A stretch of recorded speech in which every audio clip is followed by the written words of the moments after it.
le navire quitte la Terre de Feu, Ushuaia, ville à la pointe de l'Argentine, pour s'engager sur les eaux tumultueuses du passage du Drake, point de rencontre entre les océans austral, Pacifique et Atlantique.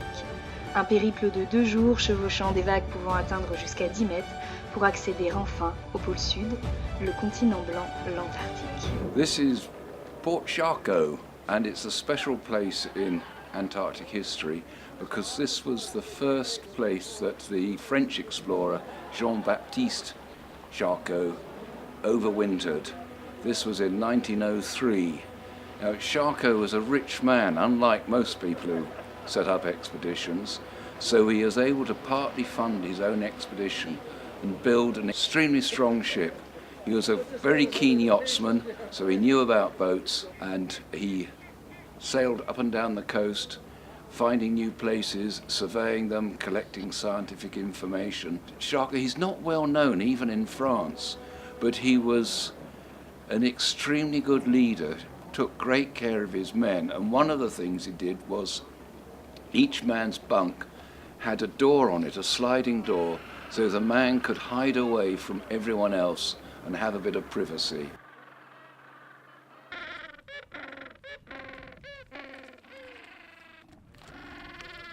This may be one of the few places where you have the chances to see the 3 species of brush-tailed penguins in the same spot at the same time. Even though it's not a huge colony, it's only a few scattered chinstrap penguins, and among the gentoo penguins you also have a few nests of Adelie penguins.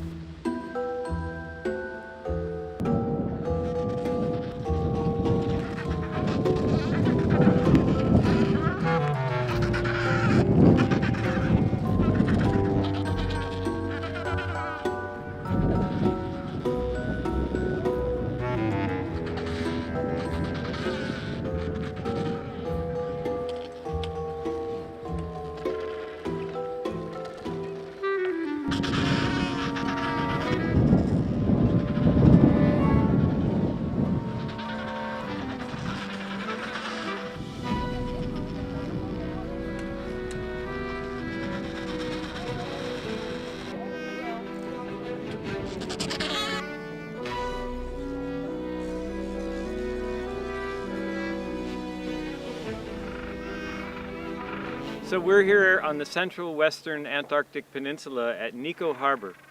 And this is a wonderful place to evaluate what's going on with climate change because you can see behind me there are some very large glaciers here. And about 87% of the glaciers on the Antarctic Peninsula now are retreating because it's warmed almost 10 degrees Fahrenheit, about 5 degrees centigrade, over the last 50 or 60 years here. And this is due to rapid climate change that's anthropogenic, caused by humans.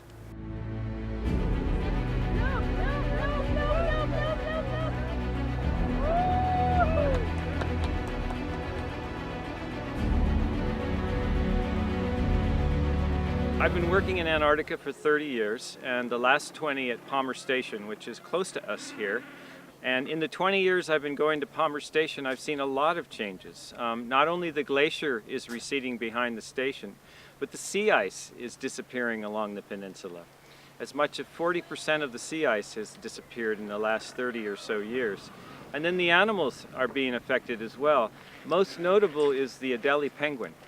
And in the 1970s, there were about 15,000 breeding pairs of Adelie penguins in front of the station on these little islands.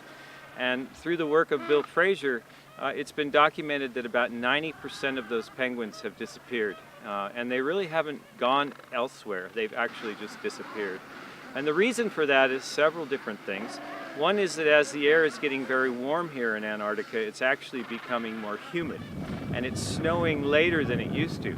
So the Adelie penguins come in, they lay their eggs at a particular time of the year, and then along comes this unseasonable snowstorm and covers the colony in snow. I mean, you can barely see the heads of the penguins coming out of the snow. And when the snow melts, sadly, the eggs drown. So you can lose an entire generation of Adelies. The other thing that's happening is with the sea ice disappearing, the Adelies don't have a platform of ice to use to get out to the krill that they're feeding on. And now they have to swim much further offshore to get to their food resources. and they're on a very tight energy budget to raise their chicks. So this might be another reason why the Adelies are having such a hard time.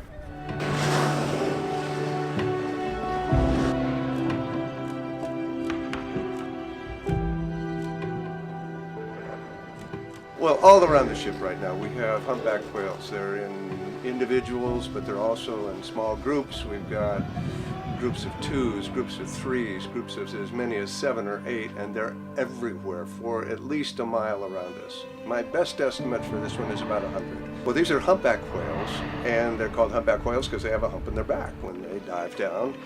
They're baleen whales, which means they've got all these baleen plates hanging down from the top of their mouth.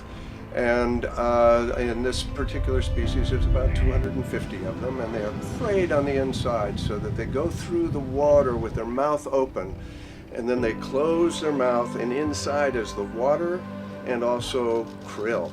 There's a lot of krill out there. All the birds were also eating the krill. Humpback whales are a medium-sized whale, as whales go. Usually the female's a little larger than males. Females up to about 48 feet now. Males 45 or something like that, 40 tons. So it's a big, broad animal. These humpback whales probably live to well over 100 years.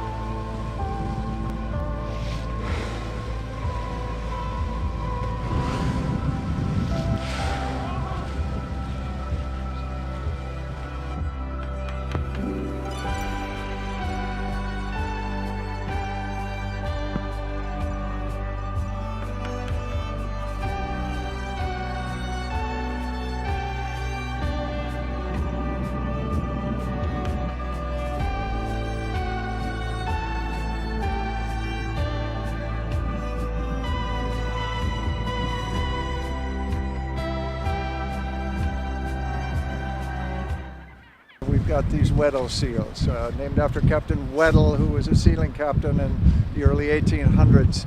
And they're extraordinary animals. Right now, they're sleeping. This is the dormitory, they're sleeping. But also, periodically we'll see them rise up, and they've got perfectly good nails on their foreflippers, and they will scratch and scratch because they're molting, and they'll molt off the skin and the hair as well. It takes a lot of energy, so they'll just be hauled out here for probably 2 to 3 weeks. They will live to about 23 years for the females, probably around 15 for the males. And while they're out hunting, they're actually hunting for fish. They're fisher people, and they will dive down as much as 2,000 feet. Tremendous amount of depth and pressure that they have to adjust to. There's no light down there, and yet they're very successful at their feeding. One of the interesting things about marine mammals is they're mammals like we are, so that they have to come up and they have to breathe, but they go down to these tremendous depths. And if a human went down to that depth, to say 2,000 feet, our neural system would just go into runaway. We have so much to learn about the physiology of these animals that can actually be applied to medical issues, for instance. How does this animal shuts down its circulatory system? It shuts down everything, so it becomes a brain, heart, and lung machine, which is what we want to do in surgery. So we could learn how to do that better just by knowing more about these amazing animals.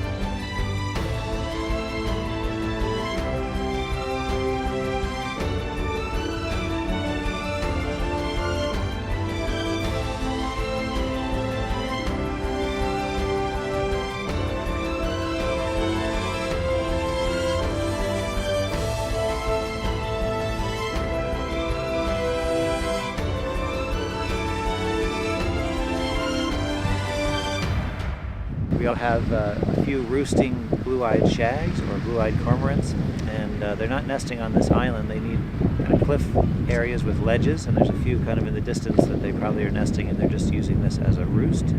This is a species that feeds on fish. They're very good divers, and their toes actually are all connected by webs, every last one of them, so they have really good paddles for feet, and that's what they use to propel themselves. This is our first continental landing. The species that you can see behind me right now is the species that we were looking at today. It's a gentoo penguin. It's one of the 3 species of brush-tailed penguins that you can see in Antarctica. Gentoo penguins are the 3rd largest species of penguins after the emperors and the king. Even though they are completely different genera, and they are pygocelids together with the deli and the chinstraps, and they lay 2 eggs like and as you can see in some of the shots here, that they have these 2 beautiful chicks now, gray, fluffy and white underneath, and with the most beautiful red beak. And also in the area you are going to see some of the predators that they have, like the kelp gulls, the skuas.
We're now watching 2 birds mating, so even though it's later in the season, still because of the pair bond, they will mate, and in fact sometimes later in the season you even see they'll be mating and building nests when it's not even for reproductive purposes, it's really just for courtship and practice, and something that, so next year they have a better chance of actually succeeding. Le bateau quitte l'Antarctique, cap sur les îles Malouines et l'île de la Géorgie du Sud, laissant dans son sillage la banquise pour dévoiler peu à peu des paysages plus verdoyants sous un climat plus clément. L'aventure à la découverte des animaux du pôle Sud continue, avec notamment le gorfou sauteur, plus petite espèce de manchot reconnaissable par ses yeux rouge orangés et ses aigrettes jaunes.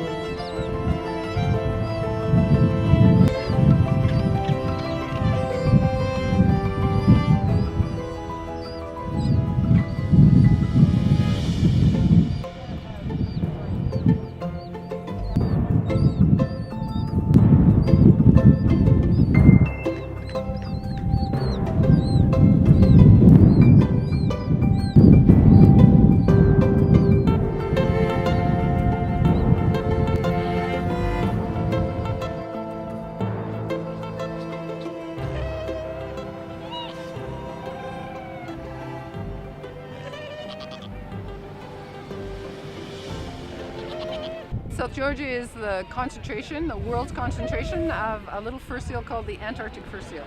And that Antarctic fur seal, 95% of the population of those animals occurs here in South Georgia. A place called Bird Island, and then these beautiful beaches like we have here at Salisbury Plain or Fortuna Bay this morning. The animals have come back from being very heavily exploited at the beginning of the 1900s. They were hard to find. There may have been less than 100 left in the world.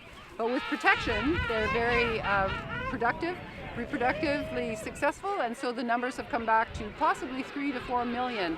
It's difficult to know exactly how many animals we have now.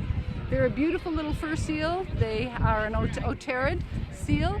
They have the beautiful little ear tags or ear flaps that we see very characteristic of the otarids. They are exceptionally fast in the water. It's like underwater ballet with very big front flippers that they use for swimming underwater. And on land here, we're always very cautious with people around them. The males have come ashore at the beginning in the spring and the beginning of the summer. They've come ashore, established territories, and are holding a territory and maintaining a harem of females. So one male may have, we've been seeing up to 30 females, though half of those females may be in the water feeding right now, having already pupped. So the males establish these territories, they hold harems. The females within that harem are protected by that male, are bred by that male, and all of the pups hang out in that area as well. The female, after she arrives after the males, about a month after the males, in the fall, in late November, and within a couple of days of arriving, she will give birth to her pup. And that pup can weigh around 5 kilograms when he's born. And then she will nurse him for about a week before she then goes back to sea to feed.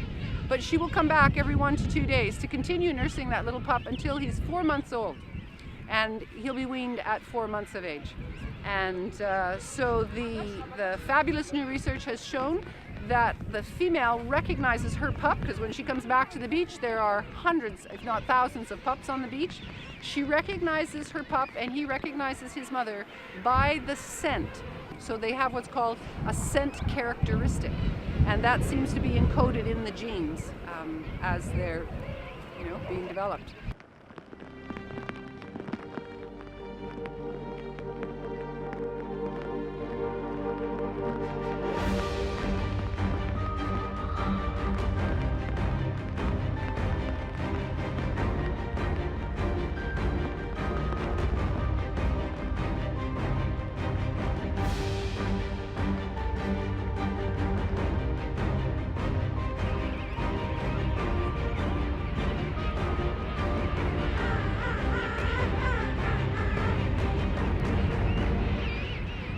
We are maybe, for me, the best place in the world. We are in South Georgia. The species that you see here is the second largest species of penguins in the world after the emperor, and these are the king penguins. You are going to see eggs, you are going to see chicks from the last year, you are going to see even chicks from the last season just molting now and ready to go at sea. And you have at least let's see, maybe 60,000 breeding pairs here. King penguins are a very particular species of penguins when we talk about the breeding cycle of them.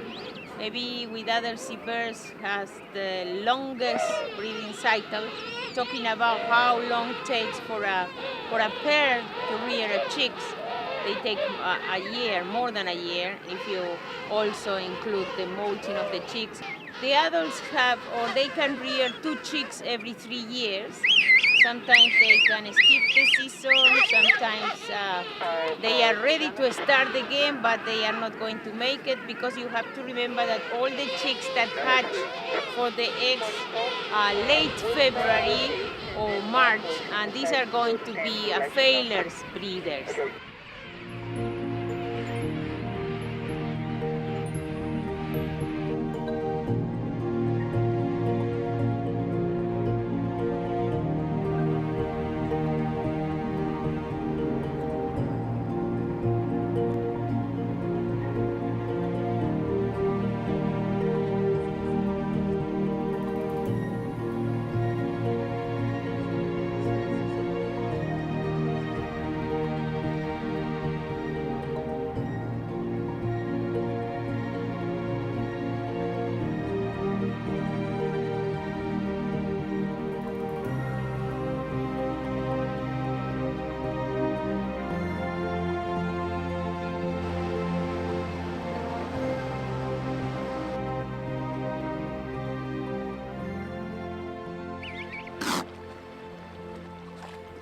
50% of the world's population of southern elephant seals are right here in South Georgia. The males of this species grow to be the largest seals in the world. The males around 6.5 meters and upwards of 3,500, almost 4,000 kilograms. So this is an enormous animal at maturity. None of those large individuals are on the beach right now because those males came ashore in September and they were holding dominance over areas of the beach in order to have the right to mate with females. So they arrived in September, October, November. They're long since gone. They were fasting and fighting all of that time. It's a very energetically demanding time for those males. So they are gone, but what we're seeing all up and down the beach here are juvenile males. And the age range is everything from the newborn weaners at a month of age all the way up to probably 7-8 years. Those males, play fighting is what we're seeing here. All of them involved in play fighting. This is the behavior they need to learn in order to hold dominance at some point in the future. These males may only be successful, a very low proportion of them will be successful as breeding males, not until maybe 10 or 12 years of age. And when they reach that age, it's such a difficult and demanding time energetically on them that they may only hold that territory for 1 year and never again.